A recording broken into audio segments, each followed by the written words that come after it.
something hit me like, bro, you are about to do the same exact thing again unless you make a massive change. And so I got back into the automotive world, but this time I had a mission. Can you take us back to the beginning and kind of tell us where your tipping point was? Where did all this start and how did you grow it?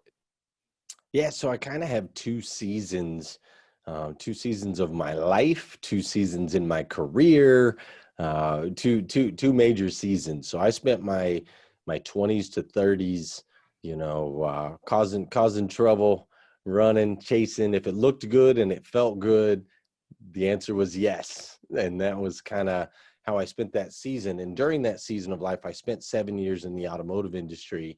And in those 7 years, I was very successful in my career, but I was very opposite of successful in my life outside of work, which ultimately led me to losing custody of my 6-year-old daughter when I was about 26 years old.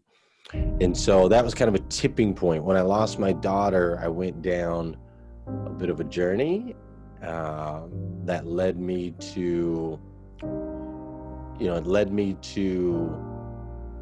depression, drugs, alcohol, those types of things. Burned a lot of bridges, traveled around multiple cities, ultimately landed on the beaches of San Diego, California, where I was homeless for a short period of time. That homelessness led to hopelessness, which led to further depression, suicidal thoughts, ideas, and actually attempted at one point to take my life. And that failed clearly, because if you were talking to me and that would have been successful, that would be really weird for your listeners. Absolutely.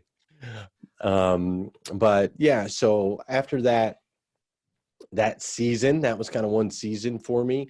And during that season, when I was in the automotive industry, I was successful, but our dealership as a whole really didn't grow at all. We basically sold the same amount of cars the day I started as we did 7 years later. We maintained, we kept our head above water, but no real massive success.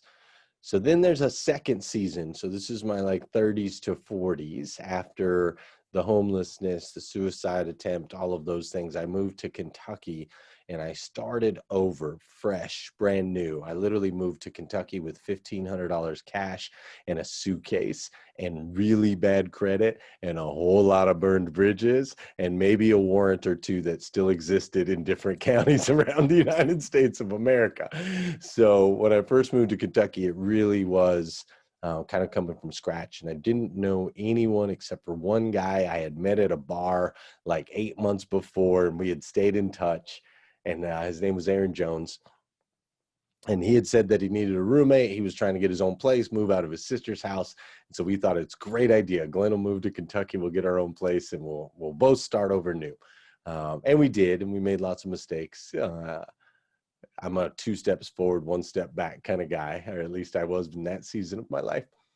And so in Kentucky, I got a fresh start, met a woman, had my second child.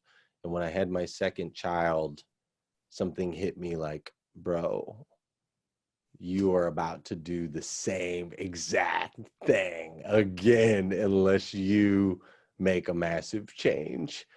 And so I got back into the automotive world, but this time I had a mission.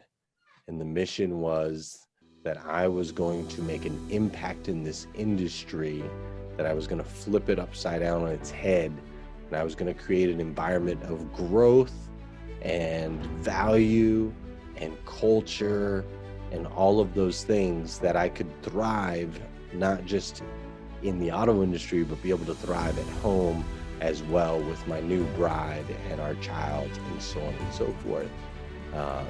And so that was kind of the tipping point in that moment.